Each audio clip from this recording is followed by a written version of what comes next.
Assalamualaikum warahmatullahi wabarakatuh. Saya Wanda Nur Azizah dan dua rekan saya, Vina Andini dan Wahyudi. Kami dari kelompok 2 ingin presentasikan hasil diskusi kami. Sekarang kita saksikan video bersama-sama hasil diskusi dari kelompok 2.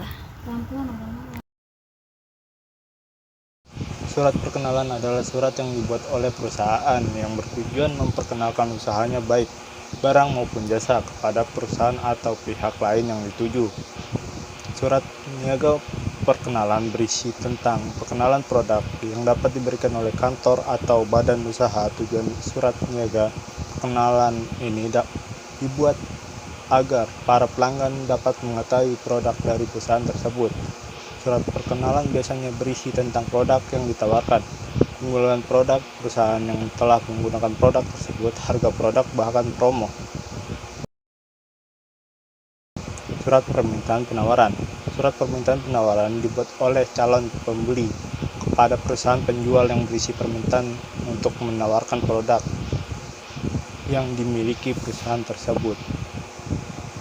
Surat ini umumnya berisi permintaan secara terperinci mengenai katalog produk, harga, promo, dan lain sebagainya. Berdasarkan surat permintaan penawaran, pihak penjual akan membalas permintaan tersebut dengan surat balasan permintaan penawaran.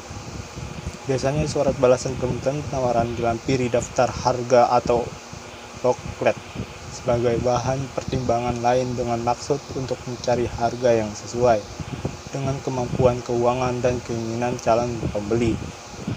Bahasa surat perlu disusun dengan kalimat yang jelas dan lengkap agar penjual atau perusahaan mudah memahami kriteria barang yang diinginkan. Dalam surat permintaan penawaran yang bersifat resmi, biasanya calon pembeli meminta keterangan-keterangan sebagai berikut: nama, jenis, model, tipe, ukuran, kualitas, kemampuan, dan harga barang, cara mengirim barang, syarat pembayaran, contoh barang, pelayanan penjual.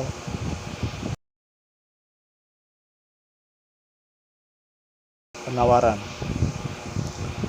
Surat penawaran, surat yang dibuat oleh penjual yang bertujuan untuk menawarkan produknya, baik barang maupun jasa. Surat penawaran biasanya dibuat atas inisiatif perusahaan atau untuk membalas surat permintaan penawaran.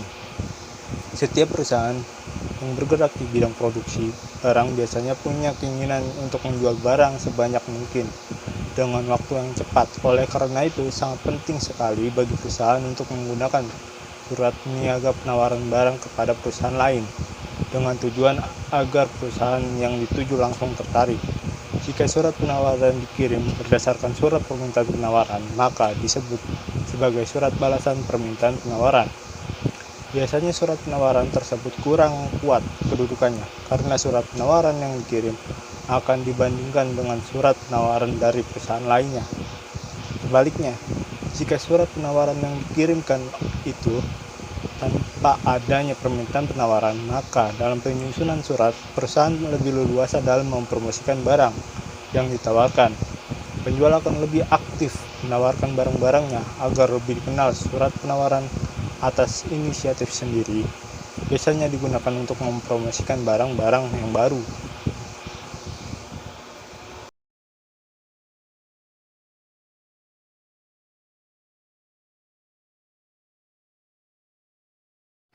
Surat pesanan. Surat pesanan merupakan surat yang ditulis oleh calon konsumen yang diarahkan kepada calon pedagang ataupun pengecer untuk membeli salah satu barang yang diperlukan.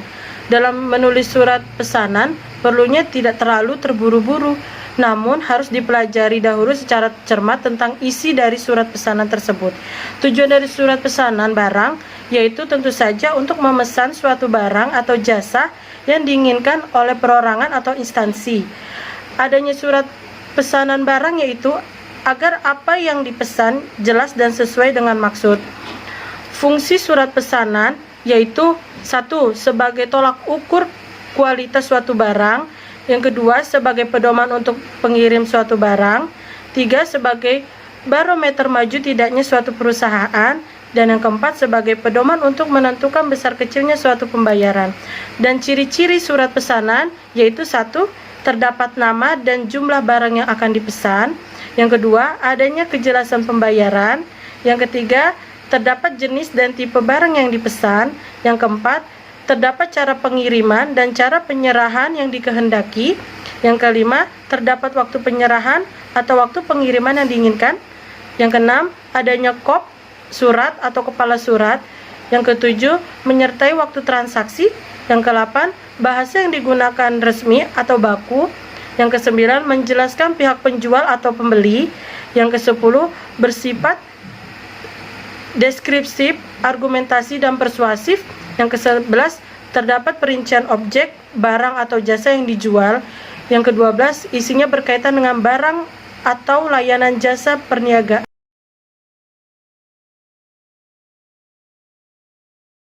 Surat balasan pesanan.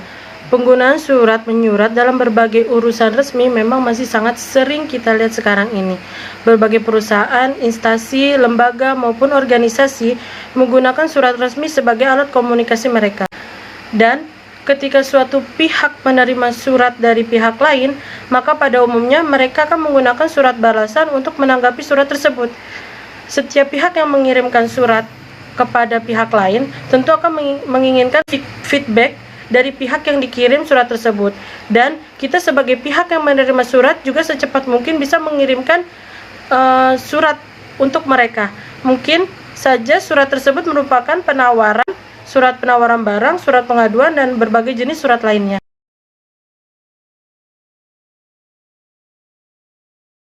Pemberitahuan pengiriman barang. Surat pemberitahuan pengiriman barang adalah surat yang dikirim oleh penjual yang ditujukan kepada pembeli dengan maksud untuk memberitahu bahwa surat pesanan sudah diterima dan barang yang dikirim ke alamat pembeli. Fungsi surat pengiriman barang itu: 1. Untuk meyakinkan pembeli bahwa pesanan sudah dilayani dengan baik. Yang kedua, sebagai pedoman untuk mengirim suatu barang. Yang ketiga, sebagai alat untuk mengecek cocok tidaknya barang yang dipesan dengan barang yang dikirim. Yang keempat, sebagai alat untuk menagih bila pembeli lupa atau tidak membayar. Yang kelima, sebagai barometer maju tidaknya suatu perusahaan. Isi dari surat pemberitahuan barang itu yang pertama ada: 1. Nama dan jenis barang yang dikirim. 2. Jumlah barang. 3. Harga barang. Keempat, kualitas barang. Yang kelima, cara pengangkutan barang. Dan yang keenam, keterangan lain yang dilampirkan.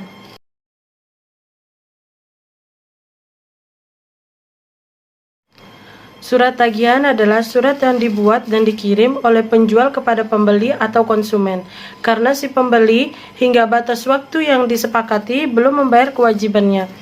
Dengan bahasa sederhana, pembeli masih berhutang kepada penjual. Kompleksitas proses penagihan sering dihadapi juga oleh perusahaan. Proses penagihan yang cukup rumit ini ditangani oleh bagian akun penerimaan atau divisi yang bertanggung jawab untuk mengelola dan mengatur keuangan perusahaan, termasuk hal-hal piutang yang harus ditagih. Isi utama surat tagihan ini meminta pembeli untuk segera melunasi hutangnya. Selain itu, ada hal-hal lain yang harus dicantumkan dalam isi surat tagihan ini. Apa aja sih? 1. Bahwa pembeli belum membayar hutangnya. Yang kedua, terhubung dengan surat pesanan, pengiriman barang, dan faktur. Yang ketiga, ingatkan bahwa tanggal jatuh tempo telah berlalu.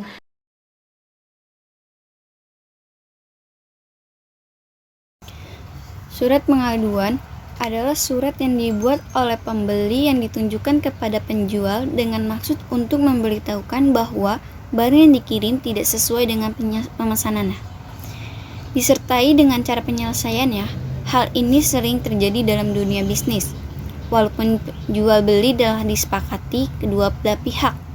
Persetujuan sekurang-kurangnya harus meliputi: 1. Keadaan barang diperjualbelikan. 2. Waktu dan tempat penyerahan. 3. Bagaimana cara pembayaran. Dan 4. Bagaimana waktu pembayaran. Apa sih penyebab adanya surat pengaduan?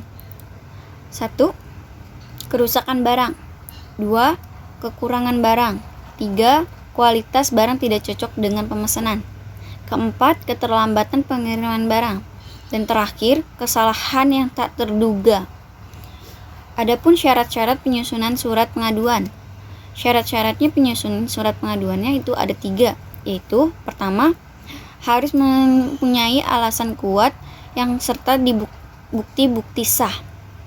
2, harus bersifat keadilan dan kebenaran. 3, harus sopan dan hormat agar relasi berjalan baik. Adapun surat balasan pengaduan.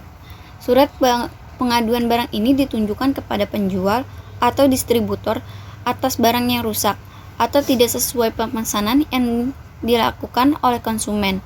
Surat yang diterima sebaiknya dilakukan balasan kepada konsumen agar konsumen merasa diperhatikan dan tidak dirugikan.